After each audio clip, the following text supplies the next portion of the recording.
Welcome back to the Unscrewed Mind. I'm Matt Williams, and if you've been following along the progress of the Unscrewed Minds YouTube channel, the podcast, last week was our first episode where we were recording audio and video, and both of those options were available at the same time. And prior to that, weekly, I'd been posting our full YouTube episodes every Monday, and so now I'm left with episode 12, 13, 14, 15, and 16 that have no video associated with them, but it's still really good content. So for the next few weeks, I'm going to be recording a couple really short introductory videos so that we can get this content up. And then from there, we'll have the video and the audio available same day on Friday. This is episode 12. It's all about overcoming your ego. I'll put a link in the description for the full podcast episode so you can check that out. And last week, I did a YouTube highlight. I'll put that link up here so you can click on it, check it out. It's a great video. And so before we get into this podcast episode, I want to give you a little story. In the late 1800s, there was a Japanese Zen master named Nan-in who had a meeting with a professor who wanted to study with him and learn all about Zen. At the beginning of this meeting, Nan-in starts to pour him a cup of tea, and he pours the tea, and it fills that cup all the way up, and then it starts to run over the top of that cup. And the professor watches this, and he lets it go for as long as he possibly can, and then he says, "Hey, my cup is overflowing." And Nan-in says, "In the same way, you are full of your opinions and your speculations, so how can I teach you Zen unless you first empty your cup?" So that speaks to how all of us have an ego that's full of our own opinions and circumstances and life experience. And before the universe can show us everything that it has to show us, we've got to empty ourselves of our ego so we can take all that new stuff in. Thanks for watching. Thanks for listening. And I'll see you on the next video. Coming up on episode 12 of the Unscrewed Mind, Rusty and I dig into the ego and how it's done a fantastic job of turning you into the person that you are today. But to become the person that you want to be, you're going to have to overcome it. Now sit back, relax, and enjoy the show. Welcome to podcast number 12? 12. Episode 12. Yes, sir. Episode 12. So today we're going to be talking about the ego, mine specifically, right? Yes, the biggest one. Let's talk about the biggest one first. Oh, stomping my ego over the last year has been a delightful experience. At the same time, a very painful experience, but has worked out for the greater good of Rusty, for sure. I've just felt I think that, when we're talking about ego in general, the way that I used to think of ego was it's just somebody, that's egotistical. You know what I mean? You've heard that phrase like throughout your life, and you've got a certain idea of what the person looks like that is egotistical, right? Oh yeah. Right. So, it could be the way that the person dresses or the way that they act or the way that they carry themselves. And, a lot of the times the people that do those things or your definition of what an egotistical person is you'll notice that those people are actually a lot of times the successful people. Have you noticed this, Matt? Oh, I would say that, type A and success kind of go together, right? And I would definitely say that like a type A person has a lot of ego. And by that, I just mean they think really highly of themselves. They're confident in their ability to get something done, right? And I don't know if it's necessarily overinflated, but they seem like they're going to get the job done every time. Yeah, just a no losing mentality when I think of egotistical. But then when I started looking into law of attraction, spirituality, and all that kind of stuff, it made me have a different perspective on ego. I mean, I think that part of, the law of attraction and the spirituality piece is that you believe in yourself because you're going within, right? And Mhm. your within is who you really want to shine through. And I don't think it's a bad thing to believe in yourself. The where the ego becomes a problem is it's not just those simple things that I thought it was. I thought it was just talking about mainly, what that person thinks of themselves, and that's all there is to it. But really, the ego is guiding every thought that you're having. So somebody's ego can be controlling how they think of the person that they think is egotistical. You know what I'm saying? It's like everything is controlled by the ego. Oh no, you lost me on that Well, one. I mean, so if your ego is telling you that the person that, is doing these things and acting like they're great is a bad thing, there's a reason why it's doing that. It's trying to protect you. Your ego is set up to Okay. protect you from everything. So, when you fall down, your ego is the one that is telling you, hey, don't do that again because you're going to get hurt, right? So if you're riding a bicycle Right. Hmm. and you fall down, hurt yourself, your parents, if you're just now learning how to ride the bike, your parents are sitting there saying, "Hey, get back on it. You can do it," kind of thing. But your ego is saying, Hmm. "No way, I'm not getting back on this." You might get really upset when you're a little kid, crying, all that kind of stuff. But when you get back on it and you make that accomplishment, you're super happy about it. But Right. Right. there's a reason why that you may feel that the person is has a huge ego or egotistical. You might feel that way about them, but maybe they just feel, you know what I'm saying? Like they're not meaning to make you feel badly about yourself. Your ego is what's making you feel badly about that person if you do feel badly about them. You know what I mean? You know what I'm saying? Like if you have a negative Yeah. thought about people that are egotistical like that, then it's your ego Uh protecting huh. you.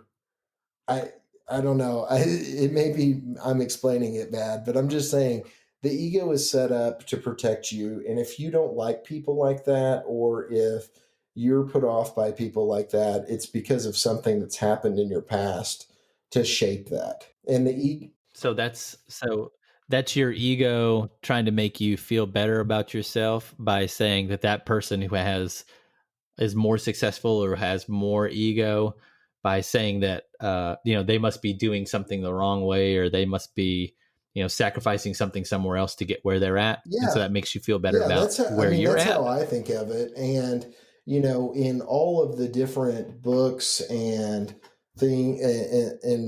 information that we've looked at, it really talks about how you should never think badly of how someone got something, unless it's morally wrong. You know what I mean? It's you should always be happy and Right. thankful and grateful that that person was able to achieve it, because it is saying it just means that you can do it too. And so that Right. is the biggest thing that was a huge change for me in 2020 and made me feel just better about myself overall, because I quit looking at other people, what they were doing, and thinking, oh, I wish I could do that, or wish I could, maybe I wish I was doing that instead of what I'm doing. And I started looking at, Hmm. there's no reason why I couldn't do that, you know? Yeah, one of the interesting things that you read or that you hear, if you listen to the law of attraction or the process of attracting abundance, is that the last thing you want to do is have negative thoughts about someone else's success or about someone else's money, because that sends a vibration out into the universe that you don't want those things that that successful person has. And I think that's definitely It's definitely the ego that makes you think that way. Um, Another thing that I was thinking about when you were talking just a second ago is how the ego makes you feel like you're the victim in just about every circumstance, and then makes you seek out. I don't know what the word is. Makes you seek out pity from someone just to make yourself feel better in a situation. I don't know. It seems like the ego's in charge of is it in charge of every positive emotion that you feel and every negative emotion that you feel? It's good Well, and it's bad. just the ego is designed to protect you. So if you don't like something, or if you're scared of doing something because you're going to get hurt, the ego is going to get you to the most comfortable spot possible. And that's the goal. So if Okay. you have So I've got a super strong ego just if it likes comfort. sitting Like there with that's you've got like one of those, what are those onesie outfits on, or whatever, the ones, yeah. my ego is a universal lazy boy, and it's just like, sit down, Hey, Matt. You don't have to do that. It's dangerous out there. It's cold and it's frightening and it's dark. Stay oh here in yeah, this warm and it chair. happens to all of us. I mean, no matter what you put your goal as, everything inside of you is going to say, and it is your ego that is inside of you, is going to say, no, this is probably not the day to start that. Or, what are we going to do if we don't have enough money to do this? Or what are we going to do if people don't like what we're saying? Mhm. It doesn't matter what it is. Yeah, what if your friends find out that you're doing this? What are they gonna say? Like, are they gonna laugh at you or think about you differently because you're trying this new Yes, thing? yes. And, working, having a career for the last 15 years in a sales role, I've learned something that is, I mean, dealing with everything from a consumer level customer to a customer that works at a Fortune 500 company. Everyone is the same. I mean, you're going to run into a very similar type person in all walks of life. And people aren't as far off or that much different than what you might think that they are.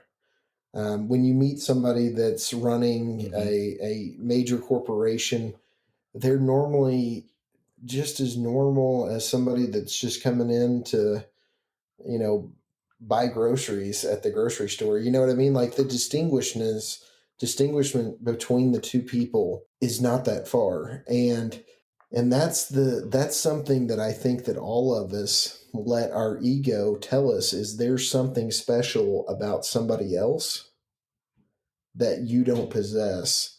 And it does that to keep you from trying something that would make you feel uncomfortable. I mean, Hmm. that is what ego is to me. And after, you know, many hours and days of studying, I just feel like that if everyone is to step back and just listen to what the ego is saying, and notice that that ego is not who they are.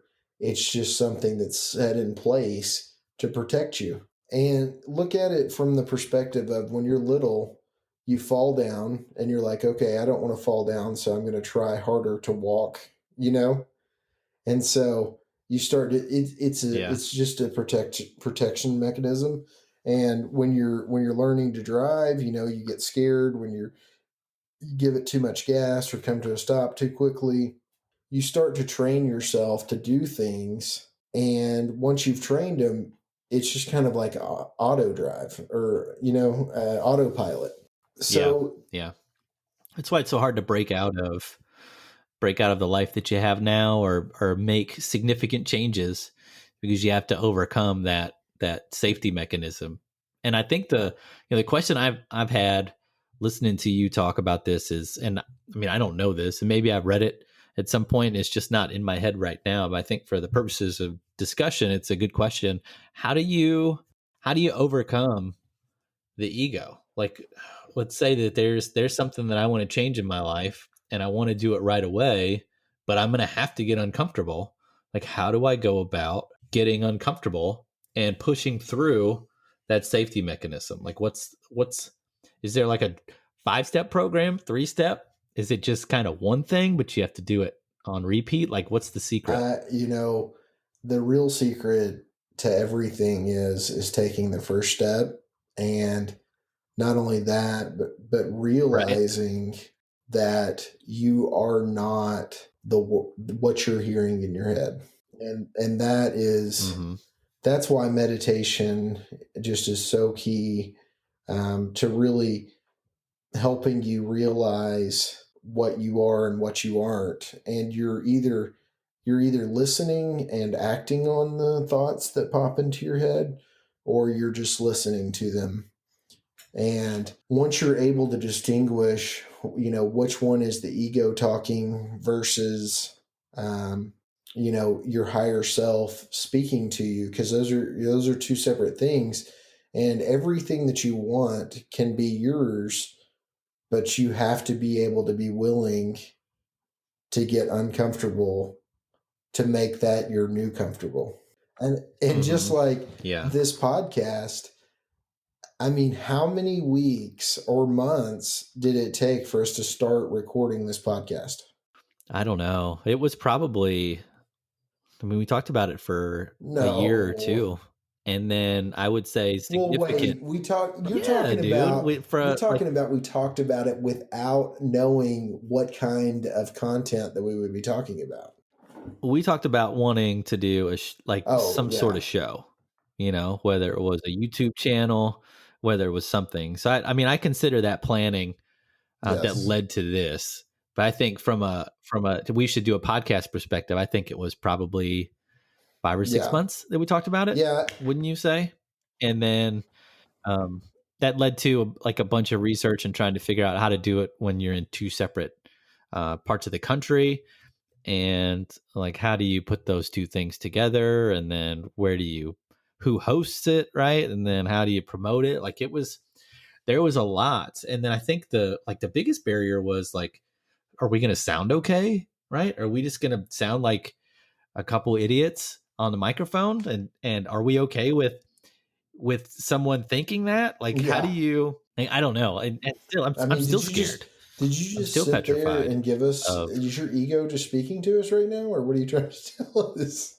I mean, that is the point of this, right? Is to get to the heart of the ego. I think for a moment there I wasn't in the present moment, and I was worried about the past and kind of thinking about the future all at the same time. And yeah, I got a little scared. I Got a mean, little just scared. looking across my life, um, there's so many times where I have just said, I've got to do something different. And I've gone within and, Hmm. asked for guidance on what that is. And I didn't even know exactly what I wanted, but then things just started to unfold the way that worked out really well. But I didn't know that I was Right. actually guiding my reality. I just knew that when I was Right. being told Right. that I couldn't do something, that I had faith in myself that I could.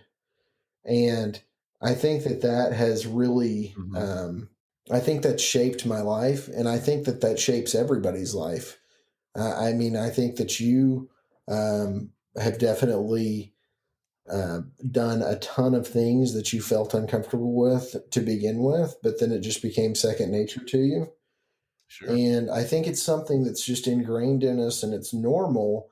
But the thing is people get stuck at a certain age into the same thing day after day after day after day.